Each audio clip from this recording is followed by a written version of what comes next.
I've got here 4 possible reasons para maiwasan natin ang expired items sa ating sari-sari store.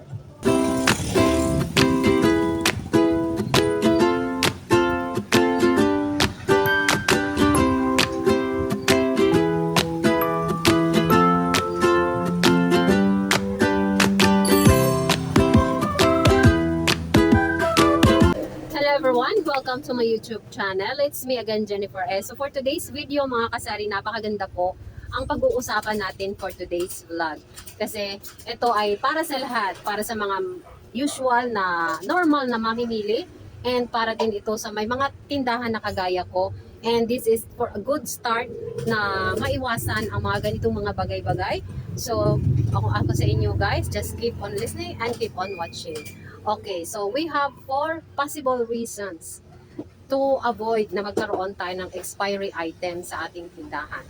So ano ba yung posibleng rason na makakakuha tayo ng expired item sa ating tindahan? This I'm going to explain is based only on my experience mga kasari. So what we have here, we have the number 1, rush buying. So itong rush buying is applicable ito mga kasari sa lahat-lahat.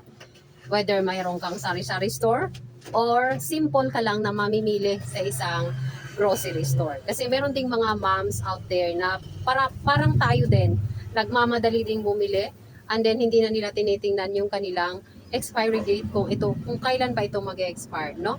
So tayo naman na tindahan, meron talaga tayong ugali na nagra-rush tayo.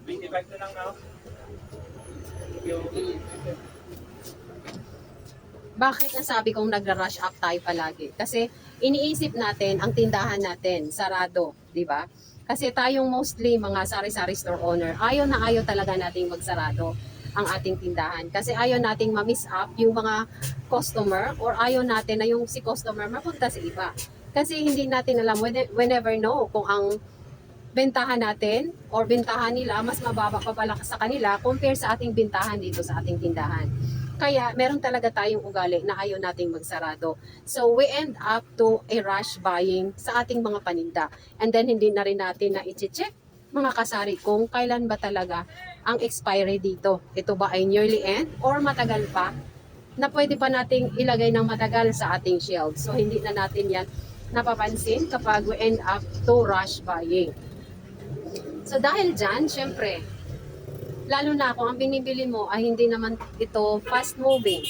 Tapos meron kasi mga tindahan mga kasari dito sa Pilipinas, no? Na hindi nag-check din sila ng kanilang mga items sa kanilang mga shelves. Hindi nila alam na may expired na pala, 1 week na lang. Dito kasi sa Pilipinas mga kasari, magkaiba yung ating pamamalakad, management sa mga departments, sa mga grocery store compare sa mga grocery stores sa ibang bansa.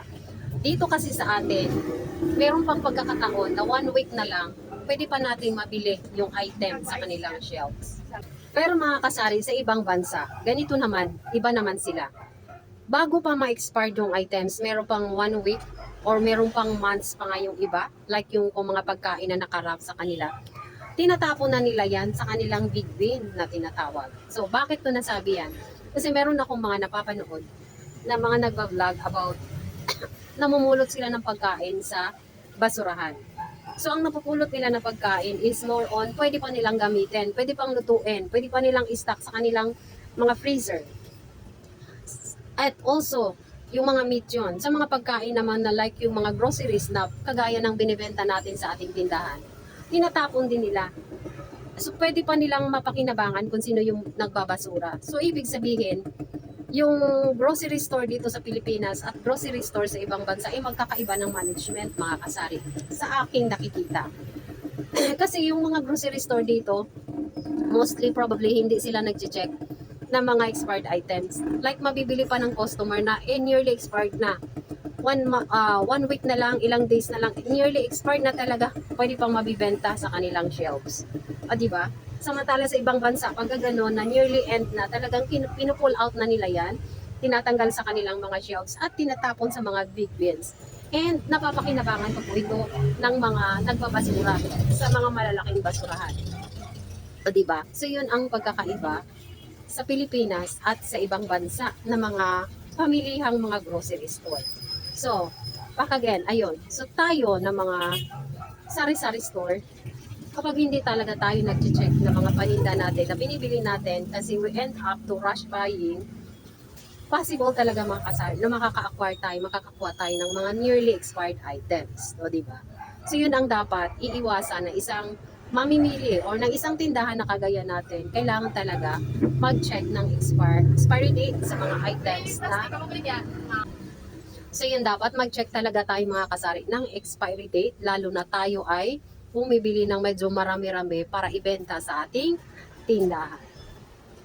So yan, moving on, we have number 2. Ano ba yung mga possible reason din na hindi natin maiwasan na expired na pala yung item na ating nabibili or ma-expired pala. Ito naman yung rason. Bumibili tayo ng sobrang dami. Or possible reasons para maiwasan natin, we need to buy only fast-moving items. Mag-store tayo ng mga items na talagang mabenta. Talagang mabenta sa ating tindahan. Hindi tayo bibili ng sobrang hindi naman umagana sa ating tindahan. Or, kailangan mag-observe kung ito bang item ay dapat ba tayong bumili nito ng marami? Ilang kaya o hanggang kaya pa kaya itong expiry date na ito, nabibili ako ng marami. So, kailangan mag-effort ka din, mag-isip ka din bago ka mamili ng marami. Kahit pa yan ay fast moving sa iyong tindahan. Kasi meron din pagkakataon na kahit fast moving yan, ang binili mo na paninda, pero nasobrahan ka naman, di ba? Na miscalculate mo kung ilan ba talaga ang dapat mong bilhin, and then naabutan ka na ng expiry. Dahil nasobrahan ka ng pamili, although fast moving yan sa tindahan mo. So may pagkakataon na ganun sa mangyayari sa isang tindahan kagaya natin. Next naman mga kasali, ang ating number 3, ito ay posible din na mangyayari if you don't know. Ayan, kung hindi mo alam. Ang ating number 3 pala ay check the season items. Ayan. Ano bang ibig sabihin yan? Bakit ko ba nasabi na ito ay isang posibleng rason na makakuha ka ng or magkakaroon ka ng expired item sa iyong sari-sari store? The season, ano bang ibig sabihin yan? One of the best example dyan mga kasari is yung coffee. Ayan, yung sa mga kape. Kape na lang muna. Kasi ito yung pinakamabenta sa ating tindahan. Pero merong mga season yan mga kasari yung ating kape. Season na taglamig. Wala tayong winter dito sa Philippines. But kung season naman na summer, hindi talaga mabenta or hindi mapapansin ang ating mga kape. Hanggang maabutan na lang ito na titigas sa ating sabitan. Titigasan at the same time, mag-expired na lang. Kasi hindi siya season ng kape. Pero kung season naman ng kape mga kasari, mabenta ito, no? Kaya nga, nasabi ko na kailangan bago ka mamili ng isang items, i-check mo muna yung season. Season ba ito ng kape ngayon? Marami bang magbibili ng kape? Marami bang coffee is life ba ngayong buwan na to? Ayan. Kasi merong pagkakataon na kung sobrang daming binili mo, naabustan ka na, natapos na yung season ng taglamig, wala nang tagkape, wala nang coffee is life, tapos na. Kasi sobrang init, definitely walang magkakape. So, aabutan ka na ng expiry sa iyong panindang nakasabit na mga kape. So, kaya ako din nasabi na check the season of the items. Kasi merong item na season by season. Mabenta ang kape dahil taglamig. Mabenta ang noodles dahil taglamig. Ayan. Mabenta yung ating mga matatamis dahil season ng pangmatamis. Kaya yan. Kaya yan na posibleng rason na maabutan tayo ng expiry kapag wala sa season ng ating binibiling mga paninda.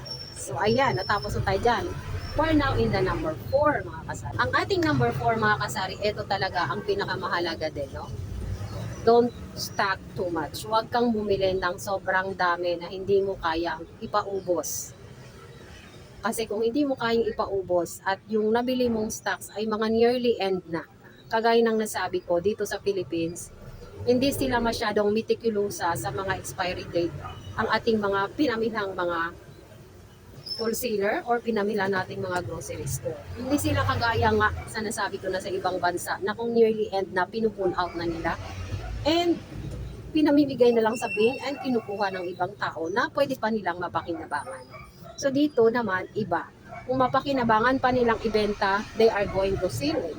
Pero kung sa ibang bansa, kung hindi na, dahil sa ibang bansa siguro, kung 1 month before or 2 weeks or 1 week before siguro, ang mga mamimili doon ay hindi nabibili. Kaya, na-end up na nila na ipo-pull out na lang and itatapon. Di ba? So dito sa atin ay iba.